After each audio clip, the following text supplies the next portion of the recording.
కోరుకొండ శ్రీ లక్ష్మీ నరసింహస్వామి వారి స్వయంభూ క్షేత్రం. స్వామివారు 9 అంగుళాల విగ్రహంగా 12 అంగుళాల రాతి ఆలయంలో ఉత్తరాభిముఖంగా వెలిసి ఉన్నారు. స్వామివారు ఎక్కడైతే వెలిసి ఉన్నారో అక్కడే స్వామివారిని అట్లా ఉంచి రాత్రికి రాత్రి ఈ ఆలయాన్ని దేవతలు నిర్మాణం చేశారు. ఇది దేవతలు కట్టినటువంటి గుడి, మానవులు కట్టినటువంటి గుడి కాదు.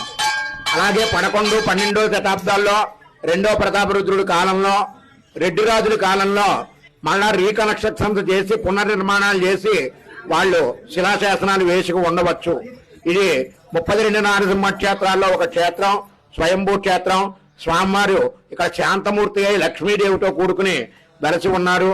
ఇక్కడ స్వామివారికి ఈ నెల అంటే ఫిబ్రవరి 27వ తారీఖున రథోత్సవం, రాత్రి కళ్యాణోత్సవం జరుగుతుంది. 5 రోజులు కళ్యాణోత్సవాలు జరుగుతాయి. మొదటి రోజు రథోత్సవం, రాత్రి 9 గంటలకి కళ్యాణోత్సవం జరుగుతుంది. అలాగే 2వ రోజు రాత్రి గరుడ వాహనం మీద స్వామివారు పురవీధుల్లో విహరిస్తారు.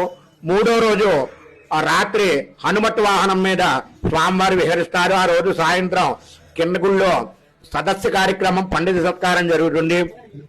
4వ రోజు స్వామివారు గజవాహనం మీద విహరిస్తారు. అలాడ రంగనాథ స్వామివారి యొక్క కోవిల్లో స్వామివారికి కళ్యాణోత్సవం జరుగుతుంది. 5వ రోజు పౌర్ణమి